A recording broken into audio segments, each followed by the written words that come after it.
मोर ओडिशा प्रिय ओडिशावासी को मोर नमस्कार।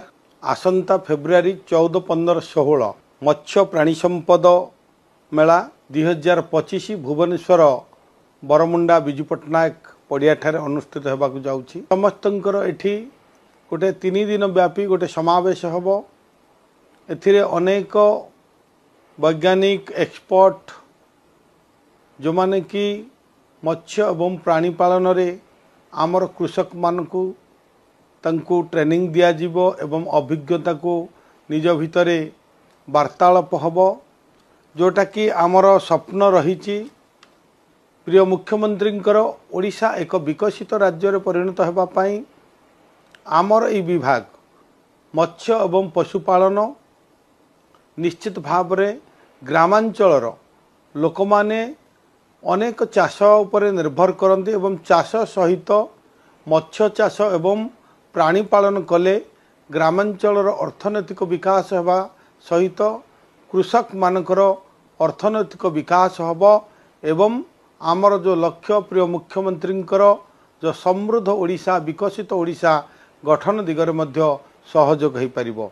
तेणु ये जो मेला 3 दिन व्यापी चलिबो एथिरे मुख्य आकर्षण होउची जोटा कि आमर चैंपियन षंढ भीम राजस्थान रो आसीची एवं एथिरे आउरी मध्य मुख्य आकर्षण रही जोटा कि आमर आंध्र प्रदेश रो पुंगानूर प्रजातिर छोट छोट गाई एवं एठी अनेक भेराइटीर जोटा कि अनेक प्राणी मध्य एठिकी जीवंत आसीबे एवं सेमानंक सहित आपण माने देखिले प्रोत्साहित हो पारिबे जे गोटे लोक किबा चाषी किपरि भाव स्वावलंबी हो पारिबो।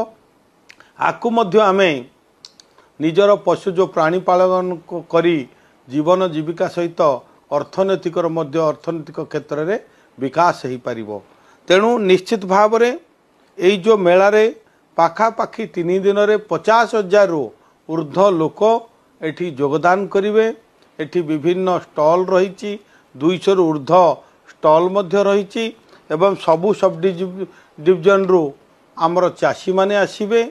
एठी चाषी मानकर मध्य निज निजर जो कृषिर अभिज्ञता को मध्य चाषर अभिज्ञता को निज निज भितर वार्तालाप करिवे एवं आमर विभिन्न स्टॉल रे जो सरकार आम प्रिय मुख्यमंत्री जो विभिन्न योजना रही जे आमे ओडिशा को किपरि भाव रे मत्स्य चाष एवं प्राणी पालन क्षेत्र रे आउरी अग्रगति करिबा स्वावलंबी हेबा ओडिशा को एक विकसित जो राज्य रे परिणत हबो सेही क्षेत्र मध्य आमर ए विभाग को मत्स्य एवं प्राणी पालन जो पशु संपद विभाग को प्राणी संपद विभाग को आउरी किपरि भाव रे समृद्ध करि परिबा एही दिगरे मध्य सेठी अनेक आलोचना करा जीवो एवं मु निश्चित भाव रे अनुरोध करी जे आमर जो समस्त चाषी भाई मानकु जे आमर ओडिशार समस्त जनसाधारण को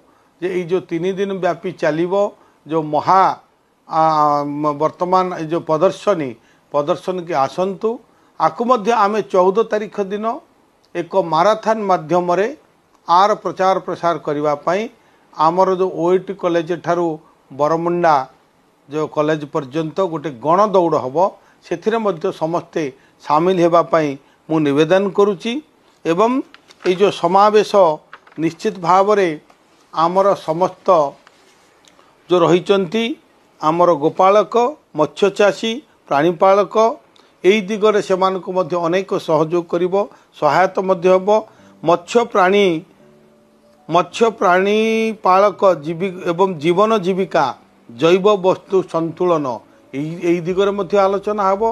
तेणु एथिरे अनेक नूतन ज्ञान कौशल और जो रही ताकु मध्य विभिन्न राज्यरू आसीचंती एक्सपर्ट माने वैज्ञानिक माने ताकु मध्य समाने आमर चाषी मानक सहित आलोचना करिजिवो एवं सर्वोपरि जो आमर प्रिय मुख्यमंत्री लक्ष्य रही विकसित ओडिशा गठन दिगरे वर्तमान आमर कामधेनु योजना रे जो भली भाव रे लोक मानकु सब्सिडीर व्यवस्था करा जाउची प्रोत्साहन व्यवस्था करा जाउची एवं ग्रामांचल जो माने प्रकृत गरीब लोक जो माने चाहती प्राणी पालन करने गोपालन करने छेली चाष करने कुकुड़ा चाष करने मत्स्य चाष करने से दिगरे मध्य आमर सरकार मोहन माझी सरकार रे समस्त प्रकार सुजोग सुविधा लोक मानकु सहजरे लोकंक पाखरे पहुंचा जाउची।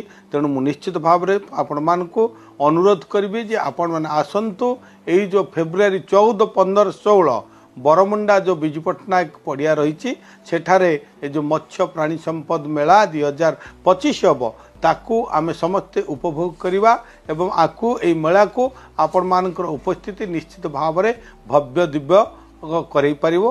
आहुरी मध्य आमर एथिरे आउ गोटे आकर्षणीय वर्तमान जोड़ी हो जाइछि। आमर एथिरे डॉग शो मध्य कराजिवो। विभिन्न प्रजातिर जो कुकुर मानकर एठी प्रतियोगिता कराजिवो। तेणु निश्चित भाव में यही सम्मिलनी बा यही सभा गोटे भव्य दिव्य हम। तेणु आपण मानकर सहयोग आसवाई नवेदन करुच्ची। आपण मैंने आसतु आपको उपभोग करंतु। जय जगन्नाथ। धन्यवाद।